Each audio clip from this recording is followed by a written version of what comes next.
नमस्कार बच्चों, मैं सुरुचि सामरिया आपका ई कक्षा में स्वागत करती हूँ। आज आप मेरे साथ कक्षा 5 की हिंदी विषय के पाठ दृढ़ निश्चयी सरदार के अभ्यास प्रश्न हल कर रहे हैं।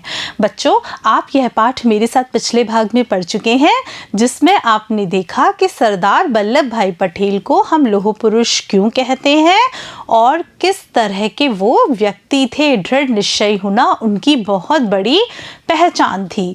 बच्चों, उन्होंने हमारे देश के गौरव सोमनाथ जी के प्रसिद्ध मंदिर का पुनर्निर्माण का बहुत बड़ा कार्य किया था। बच्चों, आज हम इस भाग में यहाँ पर इस पाठ पर आधारित अभ्यास प्रश्न को हल कर रहे हैं। तो आइए देखते हैं हमारा पहला प्रश्न क्या है। देखिए, लौह पुरुष का पूरा नाम लिखो। बच्चों, यह तो आपके लिए बहुत ही आसान प्रश्न है, क्योंकि आपने पाठ बहुत ही ध्यानपूर्वक पढ़ा है। तो आपको याद आ रहा होगा कि लौह पुरुष का पूरा नाम सरदार वल्लभ भाई पटेल है। आगे चलते हैं। सरदार पटेल ने बैरिस्टरी कब पास की? तो इस प्रश्न का उत्तर है सन 1913 ईस्वी में सरदार पटेल ने बैरिस्टरी पास की थी। चलते हैं अगले प्रश्न की तरफ। सरदार पटेल का जन्म कैसे परिवार में हुआ? यहाँ पर आपसे पूछा जा रहा है कि सरदार पटेल का जन्म कैसे परिवार में हुआ था। तो बच्चों, सरदार पटेल का जन्म एक कृषक परिवार में हुआ था। कृषक परिवार यानी कि एक किसान परिवार में हुआ था। आगे बढ़ते हैं। सही उत्तर का क्रमाक्षर कोष्टक में लिखें। बच्चों, यहाँ पर आपको क्या करना है, आपके सामने एक प्रश्न पूछा गया है और प्रश्न के उत्तर से संबंधित यहाँ पर 4 विकल्प दिए गए हैं।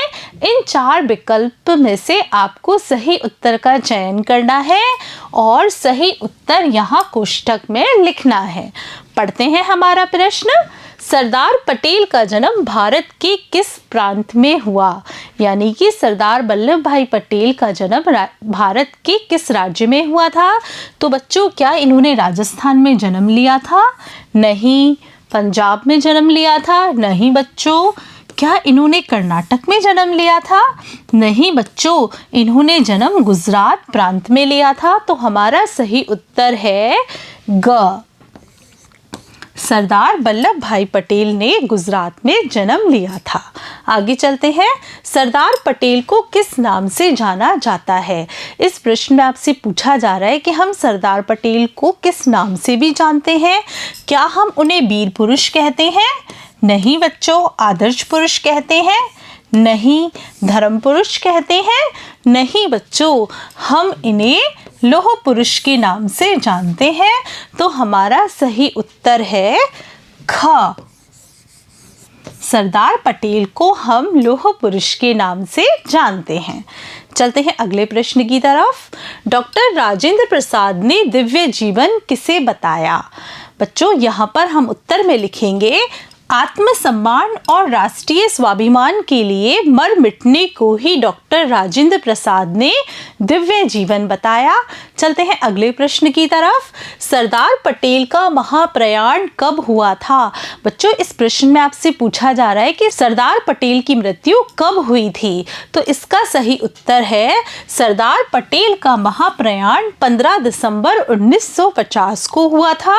बच्चों, यहाँ पर आपको एक बात और ध्यान रखनी है कि इनकी मृत्यु तो पहले हो गई थी और सोमनाथ के मंदिर का पुनर्निर्माण का कार्य 1955 में पूरा हुआ था और उसका उद्घाटन डॉक्टर राजेंद्र प्रसाद, जो कि उस समय के तत्कालीन राष्ट्रपति थे, उन्होंने किया था। चलते हैं आगे। सरदार पटेल ने किस मंदिर का जीर्णोद्धार करवाया? बच्चों, यह तो आपके लिए बहुत ही आसान सवाल है, क्योंकि हमारा पूरा पाठ जिस मंदिर पर आधारित है उस मंदिर का ही यहाँ नाम बताना है। तो हम उत्तर में लिखेंगे सरदार पटेल ने सोमनाथ मंदिर का जीर्णोद्धार करवाया। चलते हैं अगले प्रश्न की तरफ। सरदार पटेल असहयोग आंदोलन में क्यों कूद पड़े होंगे? बच्चों, यह सवाल का उत्तर आपको अपनी कल्पना शक्ति के आधार पे देना है। पाठ आपने बहुत ही ध्यानपूर्वक पढ़ा है और पाठ के आधार पर ही आपको सोच विचार कर इसका उत्तर लिखना है। तो इसका उत्तर हम इस तरह से लिख सकते हैं, सरदार पटेल को स्वाभिमान और देशभक्ति अपने पिता से विरासत में मिली थी, इसी कारण वे असहयोग आंदोलन में कूद पड़े होंगे। इनके पिता तो खुद ही एक बहुत बड़े क्रांतिकारी थे, उनसे इन्होंने प्रेरणा ली होगी और इनको स्वाभिमान और देशभक्ति के गुण तो अपने पिता से मिले ही थे। इस कारण जब असहयोग आंदोलन शुरू हुआ तो उसमें ये कूद पड़े। चलते हैं अगले प्रश्न की तरफ। सरदार पटेल का संक्षिप्त जीवन परिचय बताइए। बच्चों, यहाँ पर एक बहुत ही छोटे तरीके से सरदार पटेल का हमें जीवन परिचय बताना है। तो देखिए, इसका उत्तर है, सरदार पटेल का जन्म 31 अक्टूबर 1875 को गुजरात प्रांत के बोरसद तालुके के करमसद गांव में एक कृषक परिवार में हुआ। इनके पिता का नाम झबेर भाई था। 1913 में बैरिस्टरी पास करने के बाद सरदार पटेल 1920 में भारत के स्वतंत्रता आंदोलन में कूद पड़े। भारत आज़ाद होने के बाद वो देश के प्रथम गृह मंत्री बने। उन्होंने देसी रियासतों का भारत में विलय करवाकर भारत को मजबूत और विशाल देश बनाया। इस कारण वे लौह पुरुष के नाम से जाने जाते हैं। 15 दिसंबर 1950 को उनका निधन हो गया था। बच्चों, जो जीवन परिचय होता है उसमें जन्म से लेकर मृत्यु तक की सारी बातें आती हैं। आगे बढ़ते हैं, देखते हैं अगला प्रश्न क्या है। सरदार पटेल के मन में सोमनाथ मंदिर का पुनर्निर्माण कराने का भाव कैसे जागा? बच्चों, इस प्रश्न के उत्तर में आपको यह बताना है कि ऐसी क्या घटना हुई कि सरदार पटेल के मन में सोमनाथ के मंदिर का पुनर्निर्माण कराने की बात आई। तो इसका उत्तर हम लिखेंगे, सरदार पटेल एक बार सोमनाथ के मंदिर गए।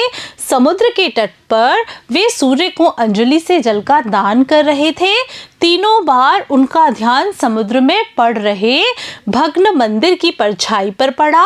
उसे देखकर उनके मन में सोमनाथ मंदिर के पुनर्निर्माण का भाव जगा। चलते हैं अगले प्रश्न की तरफ, देखते हैं अगला प्रश्न क्या है।